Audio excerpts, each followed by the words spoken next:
호모 이렉투스가 오래 달리기를 시작한 지 150만 년이 지나 호모사피엔스에 이르기까지 신체적인 변화는 그리 크지 않았지만 뇌는 크게 확장됩니다.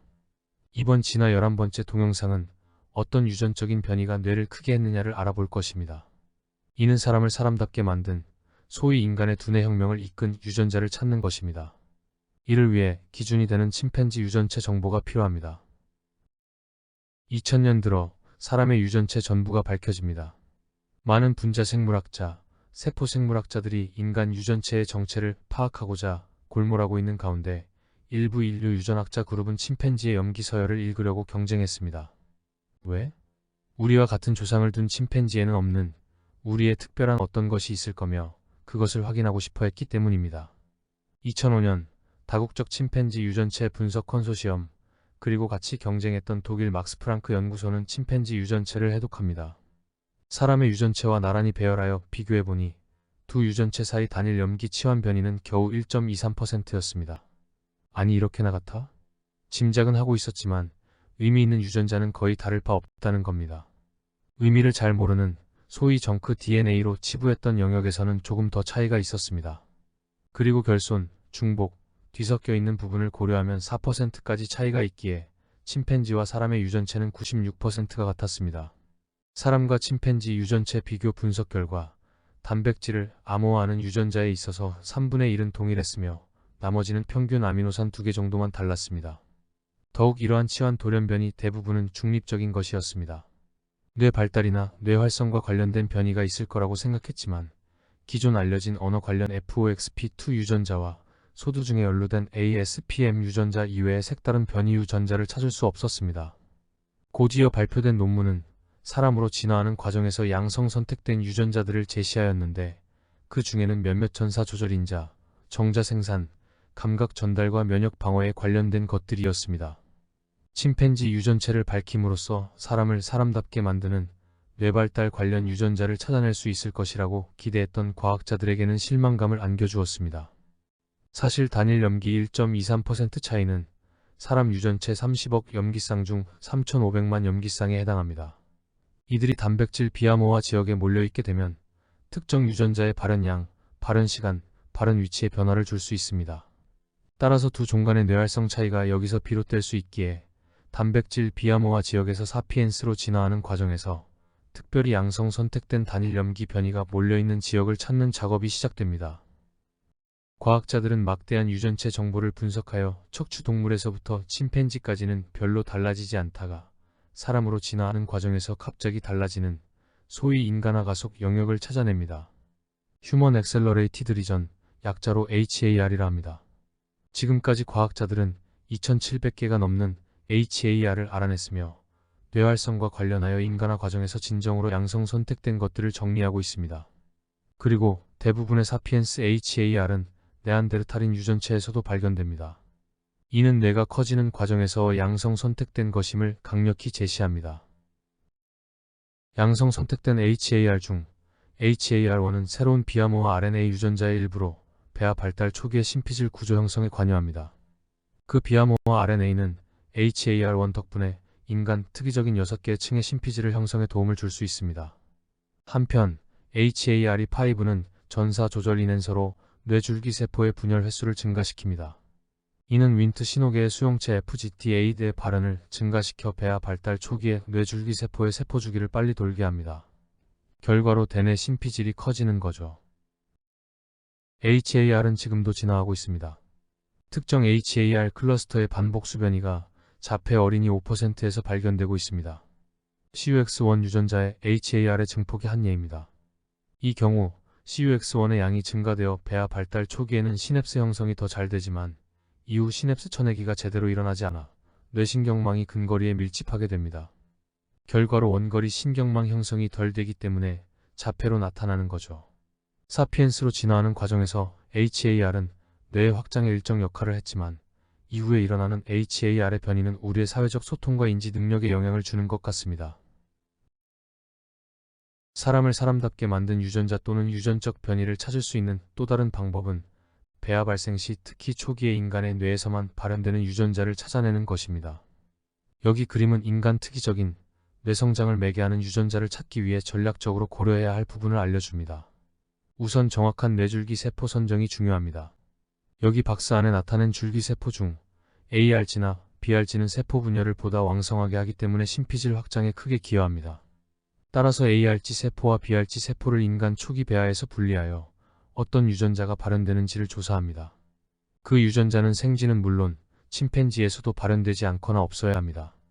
그리고 분화가 끝난 인간의 신경세포에서도 발현되지 않아야 합니다. 실제로 막스 플랑크 연구소 연구팀은 생쥐에서는 발현되지 않지만 사람에서만 발현되는 56개의 유전자를 찾아냈고 그중 침팬지에서 발현되는 것은 제외하고 또 높은 수준으로 발현하는 유전자 하나를 골라냅니다. 그것이 바로 ARHGAP11B입니다. ARHGAP11B는 사람 뇌줄기 세포에서만 발현되는 유전자이지만 그의 원형 ARHGAP11A는 모든 세포에서 발현되는 아주 흔한 유전자입니다. 침팬지 계열과 갈라진 후 500만 년 전 즈음 원형 ARHGAP11호의 중복 돌연 변이가 있었습니다. 결과로 생긴 여분의 A형 유전자는 중립을 지키며 수백만 년을 유지하다가 150만 년 전에서 50만 년 전 사이에 또 한 번의 돌연 변이가 가해져 ARHGAP11B가 만들어집니다. 두 번째 돌연 변이는 번역 틀을 바꾸는 돌연 변이로 B형 단백질은 A형보다 한참 짧아지고 대신에 새로운 C 말단 부위를 가지게 됩니다. 이 새로워진 단백질 부위가 인간 특이적인 새로운 기능을 나타나게 한 겁니다. 바로 뇌발달 초기의 줄기세포의 성능을 오래 유지하게 함으로써 심피지를 확장시키고 결과로 뇌를 주름지게 합니다. 2015년 막스 프랑크 연구팀은 ARHGAP11B를 찾아낸 후 바로 배아 생쥐 심피질에 주입하여 발현을 유도해봅니다. 결과는 생쥐 뇌의 심피질 확장과 함께 주름이 잡힙니다. 유전자 하나 주입으로 이러한 복합적인 표현형이 나타나니 놀랍습니다. 강제로 ARHGAP11B 발현을 유도했기 때문에 그 양이 정상을 한참 초과할 텐데 만약 정상 수준으로 약하게 발현되면 과연 뇌가 커질까? 또 생쥐가 아닌 큰 동물에서도 그럴까? 2020년 ARHGAP11B 유전자를 마모셋 원숭이 태아에 주입하여 얻어진 연구 결과가 발표됩니다. 그리고 유전자 가위 기술을 썼기 때문에 발현량을 정상 수준으로 맞출 수 있었습니다. 그림에서 보는 바와 같이 심피질 부피가 2배 이상 늘어났고 뇌의 주름도 인간 태아의 뇌와 비슷한 수준으로 발달했습니다. 원숭이에서도 유전자 하나가 이런 극적인 효과를 나타내다니 놀라움을 넘어 두려움이 앞섭니다. 과연 그 원숭이는 향상된 인지 능력을 보일까? 자의식을 가질까? 지난 일을 생각하며 앞날을 계획할까? 연구진은 원숭이 태아를 유산시키고 실험을 중단합니다. 2021년 ARHGAP11B 유전자는 어느 정도 생쥐의 인지 능력을 향상시킨다는 연구 결과가 발표됩니다. ARHGAP11B의 양을 정상 수준으로 나오게 하기 위해 연구자들은 형질 전환 생쥐를 사용했습니다. 예측한 대로 정상 수준의 발현에서도 심피질이 확장됩니다. 연구자들은 형질 전환 생쥐를 사용한 장점을 10분 살립니다. 우선 배아 상태에서 이루어진 심피질 확장이 성체가 되어도 유지되는지 알아봤습니다. 예, 유지됩니다. 그러면 인지 능력이 좋아지는가? ARHGAP11B는 미로 찾기 등 심피질에 의존하는 기억력을 향상시키는 것 같았습니다. 그러나 해마에 의존하는 기억에는 영향을 주지 못했습니다. 또한 해마 신경세포 증가도 관찰할 수 없었습니다. ARHGAP11B는 심피질 확장에 관여하지만 뇌의 다른 부분의 발달이나 활성에는 영향을 주지 않는 거죠. 연구자들은 또한 ARHGAP11B 형질 전환 생쥐는 야생형 생쥐보다 심리적으로 안정되어 있음을 보여줍니다. 두려움, 불안, 염려는 변연계 활성에서 비롯하지만 심피질의 제어를 받기 때문에 심피질이 커져 있으면 보다 정서적으로 안정됩니다. 하여간 인간 수준의 뇌 성능을 보이려면 더 많은 유전자가 관여해야 합니다. 어떤 유전자가 또 있는가?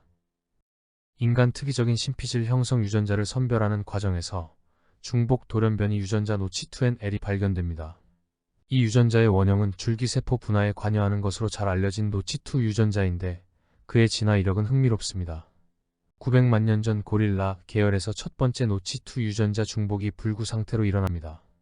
이후 불구 돌연변이 유전자는 침팬지와 호미닌 계열로 계승됩니다. 3에서 400만 년 전 오스트랄로피테쿠스에 와서 불구 유전자는 원형 노치2 유전자와 재조합됨으로써 불구에서 회복됩니다. 이 유전자가 바로 노치2NL이며 이때 뇌의 확장이 있게 됩니다. 그리고 네안데르탈인과 사피엔스가 공동 조상에서 분리되기 전에 노치2NL 유전자가 2번이나 증폭되는 사건이 일어나 노치2NL 유전자에는 A, B, C 세 가지 형이 있게 됩니다. 이때 또 다시 뇌용량이 크게 늘어납니다. 줄기세포 분열 과정에서 노치2NL은 대칭 분열을 유도하여 줄기세포 상태를 오래 유지하게 합니다. 무슨 말인가?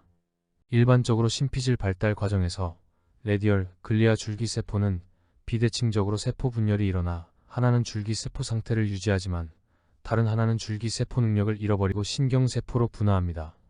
이때 노치2가 작동합니다. 사피엔스로 진화하는 과정에서 나타난 중복 유전자 노치2NL은 비대칭 분열을 막음으로써 노치2 신호를 대칭 분열로 몰아갑니다. 결과로 두 개의 딸세포는 그대로 줄기세포 능력을 유지할 수 있게 됩니다. 줄기세포 수의 증가가 있게 되고 시간이 조금 지나면 전체 신경세포의 수가 늘어나는 결과를 가져옵니다. 사실 심피질 줄기세포의 노치2NL을 과발현시키면 레디얼 글리아 줄기세포의 클론 확장과 함께 뉴런의 수가 증가합니다. 그리고 소두중은 노치2NL 유전자 한 카피를 잃어버렸을 때, 대두중은 한 카피 더 생겼을 때 나타납니다. 이러한 증거들은 노치2NL이 초기 배아의 뇌줄기 세포에 작용하여 심피질 확장을 매개한다는 사실을 말해줍니다. 노치2NL이 위치한 염색체 영역은 유전자 중복 결실이 빈번히 일어나는 지역입니다. 노치2NL 유전자가 대두중과 소두중을 일으키는 염색체 1번 그 지역에 위치하고 있는 점이 예사롭지 않습니다. 또한 노치2NL A형과 B형 사이에는 주의력 결핍, 조현증, 자폐증에 연루된 8개의 유전자가 있습니다. 이들 8개 유전자의 부분적인 중복이나 결손은 노치2NL 유전자의 불안정성에 의해 발생하는 것으로 보입니다. 노치 신호계는 모든 동물의 배아 발달 과정에서 채택된 가장 오래된 신호계입니다. 이 신호계가 5억 년 동안이나 변하지 않고 있다가 1000만 년 전부터 중복과 수선 또 중복이라는 과정을 통하여 우리에게 새롭게 나타났습니다. 맨 처음 노치2의 중복은 동물의 척합도에 영향을 주지 않는 전형적인 중립변이입니다.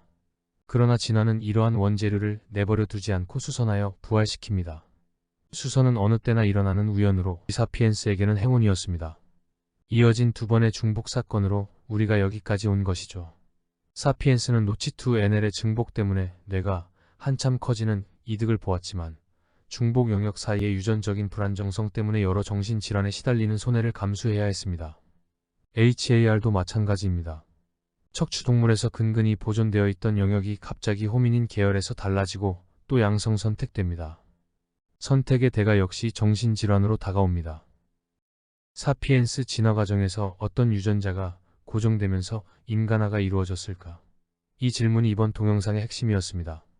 정리해보면 인간화와 관련하여 유전자에 의해 지시되는 부분은 신경세포수를 늘리는 1과 단일 세포의 신경가지를 복잡하게 만드는 1, 이 둘이면 대체로 설명될 수 있습니다. 우리는 신경세포의 수를 늘리는 변이 HARE5, ARHGAP11B, 노치2NL 등을 알아봤습니다. 신경돌기의 수나 수상돌기의 길이를 조절하는 것에는 HAR1이 간접적으로 관여합니다. 그리고 FOXP2도 중요한 역할을 합니다. 이 부분은 나중에 다룰 것입니다. 사실 인간화 두뇌 혁명은 유전자 변이로 다 설명되지 않습니다. 다수의 유전자 변이와 사회적 관계망에 의해 다듬어진 표현형입니다. 환경 변수를 수용하는 후성 유전도 물론 관여합니다. 지금도 인간화 두뇌 혁명을 이끈 유전적 변이들이 속속 밝혀지고 있습니다. 인간의 인지 능력은 유전자로 설명할 수 있는가? 대부분 아니라고 답할 것이지만 한번 생각해 봄직합니다. 왜냐고요? 뇌신경망 형성에 있어서 발생 초기에 신경세포가 자리할 위치나 뻗어나갈 도로는 유전적 설계에 맡기지만 도착 장소에서 신경망을 채우는 것은 유전적이 아닌 공간이 허용하는 물리적인 변수입니다. 또 신경망의 복잡성은 신경세포의 수에 의존합니다. 세포의 수가 많다 보면 한정된 공간을 넘어 다른 영역의 가지와 망을 형성할 수 있습니다. 이 경우는 지시에 따른 것이 아니라 자율적인 것입니다. 참가자 수를 증가시키는 유전적 변이만 있으면 그 이유는 상호작용 네트워크 자체의 창발적인 현상으로 문학, 음악, 미술이 있게 되는 것이죠. 추상적인 생각이나 표현은 참가자의 수의 증가에 따른 상호작용 네트워크 복잡성의 산물입니다. AI가 그렇지 않나요? 시청해주셔서 감사합니다.